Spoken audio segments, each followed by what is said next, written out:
পশ্চিমবঙ্গ সরকার মমতা ব্যানার্জি আলু স্লট বন্ধ করে দেওয়ার কারণে আমদানি কম হওয়ার কারণে গতকালকে যে আলু আমরা কিনছি 60 থেকে 61 টাকা, সে আলু আজকে কিনতে হচ্ছে 64 থেকে 65 টাকা।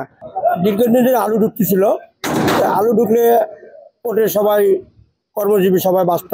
এখন হঠাৎ করে ইন্ডিয়া আলু বন্ধ করে দিচ্ছে, আর বন্ধ হওয়ার কারণে বাংলাদেশ সরকার আবার ডিউটিও বাড়ায় দিছে। শুনতেছি 4:30 টাকার মতো বাড়ায় দিছে ডিউটি।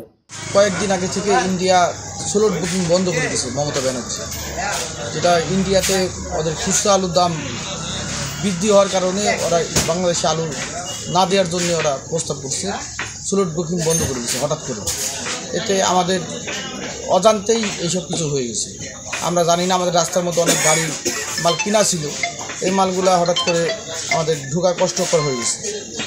গতকালকে যে কটা গাড়ি আমাদের ঢুকছে, যেটা স্লট ছিল সে কটা গাড়ি ঢুকছে, এগুলো মোটামুটি আপনার 60-62 থেকে 65 প্রকার ভেতরে বিক্রি হচ্ছে। যেমন আলু, যেরকম কোয়ালিটি আলু সেরকম কোয়ালিটি আলু ওইসব দামে বিক্রি হচ্ছে। Double million offer, Walton fridge কিনে পেতে পারেন 20 লক্ষ টাকা, রয়েছে কোটি কোটি টাকার নিশ্চিত উপহার। ওপারের পুলিশ প্রশাসন যারা মনে করছে যে অন্য রাজ্য থেকে মাল আসছে, কিন্তু তারা গাড়ি চেক করে দেখছে যে পশ্চিমবঙ্গের যদি ট্যাগ লাগানো থাকে, এই ট্যাগ লাগা গাড়িগুলি ওরা আটকে দিয়েছে। 3 লরি আটকানো আছে। রাজ্য সরকারের কথা, অন্য রাজ্য থেকে যদি বাংলাদেশে রপ্তানি করে সমস্যা নেই, কিন্তু রাজ্য সরকার এমনভাবে আপনার ওখানে চেক করতেছে পুলিশ প্রশাসনকে দিয়ে, যে অনেকে দেখা যাচ্ছে গাড়ি আপনার অন্য বঙ্গের গাড়ি আসছে, কিন্তু এই রাজ্য সরকারের আবার স্লিপ চাচ্ছে। এই স্লিপে যায় দেখা যাচ্ছে এলোমেলো হয়ে যাচ্ছে। কিছু মাল হয়তো এই পশ্চিমবঙ্গের আছে, কিন্তু এইটা ট্যাগ লাগানো থাকা মাল সঙ্গে সঙ্গে তারা সিজ করছে, বাংলাদেশে এক্সপোর্ট করতে দিচ্ছে না। স্থলবন্দর দিয়ে আলু এবং পেঁয়াজ অদ্যাবধি আমদানি স্বাভাবিক আছে। এ সকল পণ্য কাঁচামাল হওয়ায় হিলি কাস্টমসের পক্ষ থেকে সকল প্রক্রিয়া শেষ করে দ্রুত ছাড়করণের ব্যবস্থা করা হচ্ছে।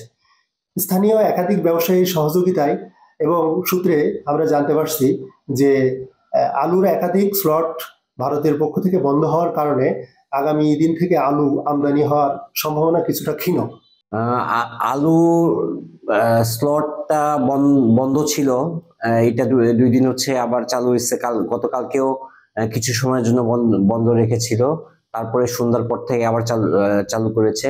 স্লট বুকিং আমি গতকাল পর্যন্ত যে তথ্য আমি নিয়েছিলাম সেটা হচ্ছে 90 গাড়ি স্লট বুকিং আছে, গতকালকে ঢুকছে, এবং আজকে 26 গাড়ির মতো এখন পর্যন্ত আলু সম্ভবত ঢুকেছে।